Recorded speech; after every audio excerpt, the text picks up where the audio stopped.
กันสอยตองคานvoi khata atling tlanghal wana tuna khian pa ma soi puina na athokani tharau mi ten chu chu laina lo phua ka ayo lal ma ding ka minga kuta chuange an lo ti thin kha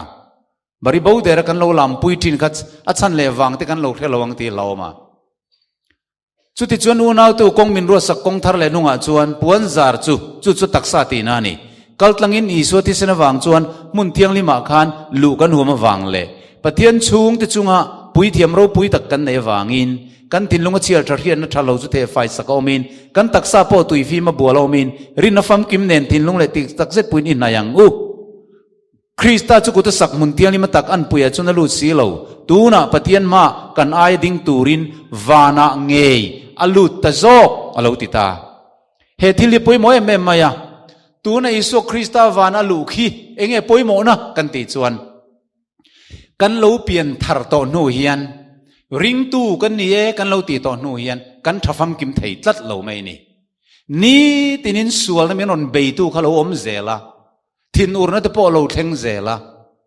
rong bol tu te ngei keima ngei po chu tiang zel chuan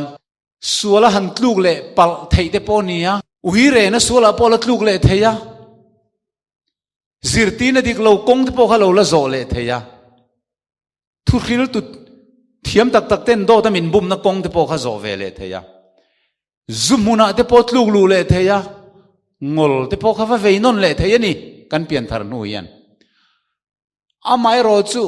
chu tak maya chon pathian chuan voi khat athisena min non tlan to te ring tu kan lo ni to khan thil kan ti suala kan bo len kha aphal lol lova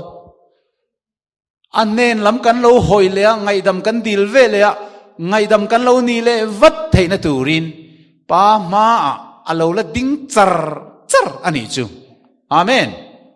he mi thu ka hiat na hian kanun min khal ngil se em ani chuan zona chuan he thui lo mu chiangin ale khathon pakana bung ni chang kha chang nia tin tu point thila ti sual chuan pa ne na min soi pui tu isu krista mi fel chu kan nei ani anni chu kan sual thu pa choina ni alo ti ta tu na hian kan ayo in pa ne na isu krista ro rel na ma khian advocate min soi sak tu kan ai o ding kan neya kan hlau tur ni lova suala kan tule pal ani point kan thole mai tur ni setanan min lo ne le thin ani point ngaidam kan dirang kristan ne na kan kal le mai thin tur ni ya chutia kristan ne na kan lo kala ngaidam kan lo dil khanin ani khan pa ne na min lo soi puya ma ti senin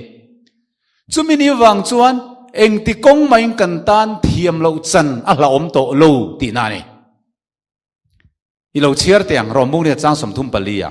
tunge thiam lo chan ti rang thia kha krista isu chu ni sia ani thole ta zo ka pathian ding lamom min soi sak tu puka kha ni avaru puyem tromo tunge thiam lo min chan ti rang thia kha isu krista kha ni kan la le kan chan dam tu kan pom kan lungai ne le har sana min ron khiat pui vek tu he le ya rei tak ron cham bang ve to ka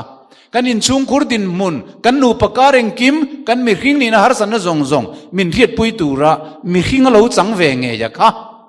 kan thia ya thi thole ta zok nge ya kha kan lam tang kan ukil kot ma ro rel na ma min din sak tu an ya wang hian chu rin na min krista cho von tlat chuan thiam lo chan ka lau lo ka palunga oi ti na ni ya chu krista na soi pui to te chu tu main thiam lo an chan tir thei lo hei hi misual ania ti chuanin alo piang thar to ma se rangwa mol alo lu kal le thina pian thar nuwa wal beng ro ta te lo wa tal le rot thina chuanin kem na lo piang thar lo har le thin ro rel na ma hei hi pathian ro rel na hi kilai eng khilo ni tang se daireka achan chin hi ngai tua ani chuan pathian ro rel na eng lal thut pha ma a adan thiang lim ma khan tlin na pakhat ma anei don lo ani amai ro chu ro rel na ma chuan isu krista kan pui thiam lal ber kha ading ti kha a khetlata ro sang hian rin nain krista he vuan tatlat mai ani voi tam tak rang vamuala tol thule thin ma se sual na kong te so in sual na in hun rei tak po lo ne to ma se ain lam le ta Isu Krista ne na lalpa mi sual kani min ngai dam ro mana khan lal le chandam tu kapom to chema se sualin min lo ne le thri na ke ma chak na chuan ka ding zo lo ni lalpai nen karon pan le ta tin rin nain Krista chu van bia bu mun thiang lim berami chu rin nain a han wona a sual te thu pa han choi ta chu vele Isu Krista na ban chu parin a ban ding lam ton ton kham phar te le dikhan chu vele Isu Krista chu na ban chu parin kapa ani hingai dam ro ngai damang che katlan to sin suala thi phal su a chak lo we ma a lo tlu le pal mai thi na ni ma sen te hi katlan na thi sen khapomin kalamalo hoi le to sual de poron puang le to a sual na zong zong ka lu chungai le buak to ka pa ka thi sen khar reng ro ngai damang che katlan to suala thi phal su tin a lo soi sak ta ni chu Isu Krista chuan chu vele pa pathian chuan he misual ruat sanga chanchin an ngai tu na le khabuan an keu lai chuan ruat sanga sual na zong zong chu a mu zo ta tlat lo mai ni lali Isu Krista khan lo din lia tlat maya pathian in Krista kal tlangin ruat sanga iron enta ruat sanga mu theilawa ai oding Krista fel na lir kha amuta chu ruat sanga fel na ruat alo ni ta lalpa chu kenam ro se ka soi tum kha in zuman thiamin karinga pathian hian keima mimal ka fel na ka mi hring mimal fel na hi direct ka miron te chuan mi hring thil ti de en fiala tunge ding zawang le atiang khan tu ma hi ting zo tur kan omlo kan pian thar nu po hian suala kan tlu jing farhan e mai tira umo ka ti sual to mia lawang hi chu ka ti to ngai lawang iti nu khan voyang za ngai ti non le khan chiarte atam lu tu ka ni lomi kha vele khan setan a chuan en ro khu chu ka chan tu re ni so po so ka chan tu re ni so suala ti le to lom ti in khang piang thar tu le ta bo le ta chak lo le ta te kha ata angin min lo hau ve thina ma sela thisen min tlan tu khan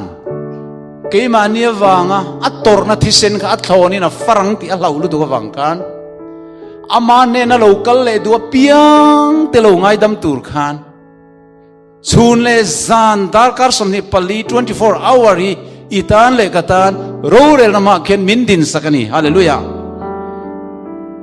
chu wangin thil kan lo ti sual le pal theye kan pian thar nu kan lo tu le pal theye ma se khamia wang khan pathiani min kal sang ngal reng reng lowa nu khon tin chiang mai kan pathiani voi ni kha thil kan ti suala kan chunga thin ur ngal tun ani ve reng reng lo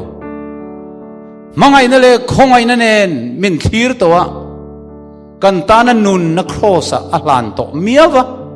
chu wang chuan ama ne na local te kha top khok thenga chandam ani theina turin kan tan ala nung reng ani ti chuan Jeremia bung somni patum chang tu ma hei hi mingan lavu atur chu ni lalpa chu kan fel na ka fel na hi Isu alo ni si chuan tunge thiam lo min chan tir theyang biak chona fel na him ka mi ring fel na hi van ro rel na khian min buk na tur ani lawa karin Krista fel na ki van ro rel na in mitte na tur ni wangin thiam ka changani ti ka puange chu bak chu lim na tur dang khovela hina omlo chu wangi zanen ril ruha takini local ni mai thei setanan sual voi tam tak ka ti tir thei to che ka tu noya omini ka boi ni ati che ni mai thei iril ruwa kan ma se Krista hi enro cross athi na khai ta na ni to a tu na van biak buka itana la ding reng isual na kor akha van ram ilu pui thei lo amma fel na kor fual khamin hak tira tum tladani lalpa su fakin amro se ani chuan chan na masil fen te min bela fel na kor fualin min tuam ta si atialom keimani fel na wanga chandam tur kan ni lova Krista fel na zara van ram kanan thleng ve ringon mai tur chu mak kan tilutuk mai don ani hallelujah chu wangin Jeremia zia ka soyang khan chan dam na sil fen min bela fel na kor fualin min thua mani ti hi zaina han kan retur ani ya eng ang point voi tam tak ilo sual to a ilo tlu to ni mai thei pathian in min du to lowanga min ngai dam thei to lowanga tin iril ru kha nual ngai reng reng su se ngai dam thei lo pakhat ma anei la an sual zo po le alo ngai dam tu tan aman la ting an sim du pot chuan ti chuan hebrai bung sari chang som ni pangai chia ru langu chu ti chuan amma a pathian ne na local te chu atop khok khengin a chandam thei bokani an mani trong trai sak turin chatuan anun renga wangin hallelujah misual dumber avar na chu calvary thi sen lu khania chu calvary thi sen lu ron luan chu tir tu chu kan ai oding pa ma min soi sak tu boka kini chu wangin ama ne na kan local du chung chuan atop khok khengin min ngai dam theya cross le an ken be misual thi tu ra po khan chop le chilin rin nain isu krista kha ava au vele khan ngai dam na kha amu halani ka ama angin sual maila min langai dam du ane he chan chin thra hi unau te u kan khil tam tok lo wangin ks kan punga misual kan punga mi beidong in olum mang kan lo pungta apoilu tu misual telama min sim tir turinali sualo kala angai dam na ya thuk lutuka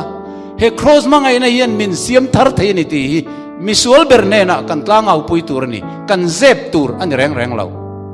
he mi chan chin thapuang du lo chu pathian in an thi sen mo an laga ka phu don te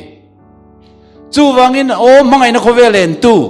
he isu christian calvary tlang thing cross unga thena hi misual berte nan lo ria chuan be seina non nei theya tuna van biak buka isu krista kan tana nung reng ti min an riat tlat chuan depression nei to zong zong te poka siam tharle thei vek ani pathian khoi na zara depression ve in olum tum to mi pali lal pan min chan chu sak to wa lal pa ming chu fakin am ros se unau du tak to zai nai yang kan pathian tu chuan tu point thila ti sol chuan pa ne min soi pui tu isu krista mi fel kan nei ani chu kan sual tu pa choi na ni avaro puyem te ro isu na soi pui to hi pathian in thiam lo achan tir thei lo pa in anar thei lo anun na thorim ra chhuwa te an ni ta wangin ama thi sen seng ngei atlan chhuwa to te an nia wangin chu mi thi sen rin chan chunga krista ron pan to te reng reng vanin anar thei lo hallelujah chu wan kan tang krista hi lulutuka hei hi no lumdu hial khop minun nguile beidong te na po kan puang tu rani pathian za ngai na hi englai point ala omreng ani pathian mangai na ro pui lutuka misual pakhat boral poi in pa vanami du zong ni lawati misual pakhat sim chunga pon vanami an lom atiani chumale tu na yan atop khok theng poi na man na local te a chan dam thei zainan ril lungai le mangang kan omem suarit phur mania thathei to lote mania sim thei lote kan omem misual thi turan khen be po khan chople chiling krista lam a hoi fele thiam chan na dong nga ama tlukin sual mai lamin langai dam thei sin krista hi kan fel na ni ama awang cho in vanram kan lut thei don keimani fel na wang ni lovin ti hi kan tu soitelal pan kan zatan mal som ro se